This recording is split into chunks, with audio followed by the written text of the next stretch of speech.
Allez, bonjour à tous, j'espère que vous allez bien, vendredi 21 mars, et pour cette vidéo, je pense que ça va vous intéresser, puisqu'on va faire un point sur les altcoins, et pas n'importe lesquels, puisqu'on va regarder les altcoins mid-cap et low-cap, et vous allez voir, il y a des points plutôt intéressants, et donc on va voir ensemble dans cette vidéo ce qu'on peut en attendre pour les prochaines semaines.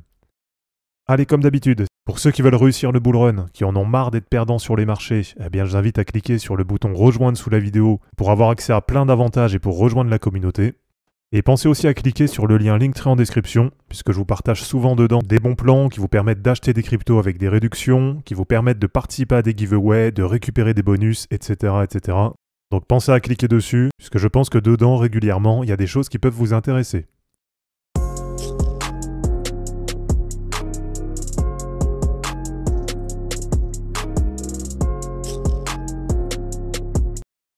Donc ces altcoins mid-cap et low-cap, je sais qu'il y a une grosse attente autour de cette catégorie, puisqu'il y a beaucoup de monde qui est exposé dessus, tout simplement parce que comme c'est des cryptos qui sont peu valorisés, eh bien on a généralement tendance à dire que c'est des altcoins qui ont énormément de potentiel.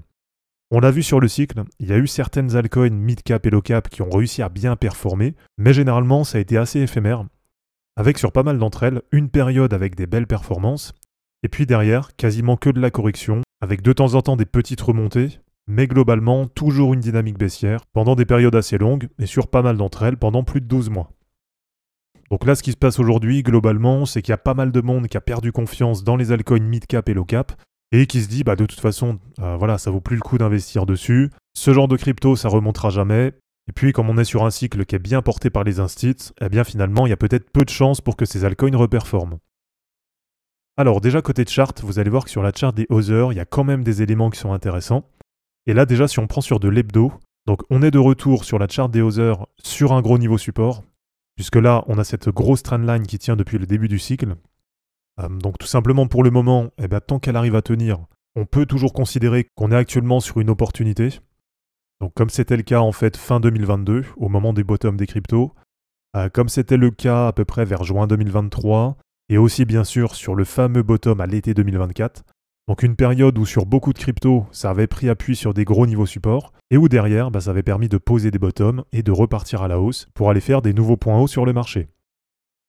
Donc là actuellement, on est de nouveau de retour sur la chart des Other sur cette trendline, donc un niveau que pour le moment on doit considérer comme une opportunité. Et si je vous mets les moyennes mobiles, alors là c'est peut-être pas trop visible, alors je vais vous enlever le reste voilà, pour que ce soit clair. Eh bien là actuellement, il y a un double gros niveau support avec la moyenne mobile 100 hebdomadaire qui est en blanc et la moyenne mobile 200 hebdomadaire. Du côté d'Ishimoku, là c'est un petit peu moins positif sur de l'hebdo puisqu'on vient d'avoir le passage en dessous du nuage. Donc on a officiellement les altcoins mid-cap et low-cap qui sont repassés en dynamique baissière. Mais on voit qu'on a un nuage qui n'est pas très épais. Alors d'ailleurs je vais vous mettre que le nuage, voilà ça va être plus clair. Donc je vous disais, point positif déjà, c'est qu'on voit que le nuage il n'est pas très épais. Donc là, pour le moment, c'est pas un nuage qui est infranchissable. Et puis l'autre point positif sur le nuage, c'est qu'on voit que c'est un nuage qui va monter. Alors même si là, il va pas être très épais, donc là après, à l'inverse, ça va pas être un énorme support. Mais en tout cas, ce qui est positif, c'est qu'on voit que sur les prochains mois, le nuage, il va monter. Et donc on peut se dire que si on arrive à repasser ce nuage assez rapidement, après pour la suite, on pourrait se retrouver avec un niveau support qui va être autour des 315 milliards de dollars, alors qu'aujourd'hui, par exemple, on est sur un niveau support autour des 220 milliards de dollars.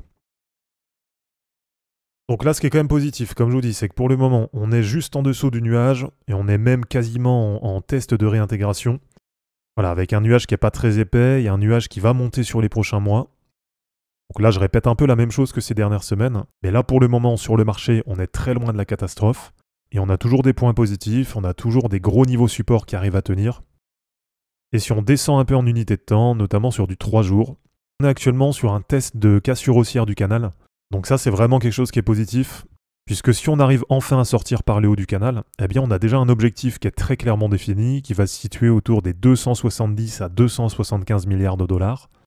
Donc ça, ce serait déjà une première chose, mais surtout ce qui serait positif, je vous rappelle qu'on est entré dans ce canal descendant à partir de décembre 2024.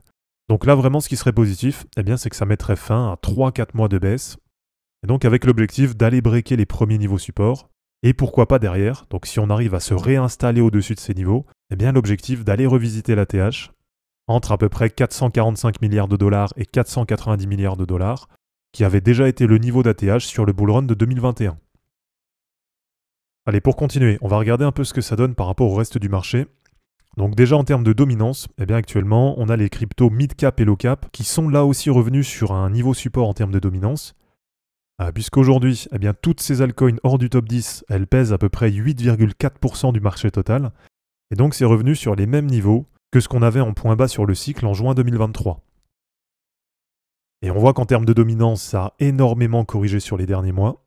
Et pour le moment sur le cycle, donc si on considère que le début de cycle était au bottom des cryptos, au moment du crash d'FTX fin 2022, eh bien si on considère que tout ça c'est le cycle actuel, pour le moment on voit que les altcoins hors du top 10 n'arrivent pas à franchir les 13,5% de part de marché. Donc là une nouvelle fois, ce qui est encourageant, c'est qu'on arrive encore sur un niveau support, donc potentiellement sur un point bas, qui peut être pourquoi pas un point de retournement de tendance, qui pourrait nous permettre peut-être de remonter, et peut-être sur le cycle, de revenir au moins une fois tester ce niveau à 13,5% de dominance. Donc là, c'est vrai que ça ferait vraiment du bien sur les charts des mid-cap et des low-cap. Et alors, si on prend par exemple par rapport à Bitcoin, eh bien là aussi, on voit qu'on est toujours dans un canal descendant, et on voit que sur le cycle actuel, pour le moment, ça n'a pas réussi à sortir de ce canal descendant. Et alors là, c'est pareil, ça a retesté le bas du canal récemment. Donc on peut se dire qu'on est peut-être encore arrivé sur un point bas. Et donc peut-être que là, eh bien, on est au début d'un nouveau mouvement haussier sur les altcoins mid-cap et low-cap qui vont peut-être réussir à surperformer le reste du marché et qui vont peut-être réussir à revenir tester le haut du canal. Et allez, pour continuer, si on prend les Others face à Total 3, donc là en gros, on regarde les altcoins hors du top 10 face aux altcoins du top 10, eh bien ce qu'on peut voir aussi, c'est qu'on a breaké par le bas les 0,786 de Fibo, et on n'est pas très loin une nouvelle fois de retester les niveaux de juin 2023. Donc une nouvelle fois, potentiellement des niveaux qui peuvent être des bottoms.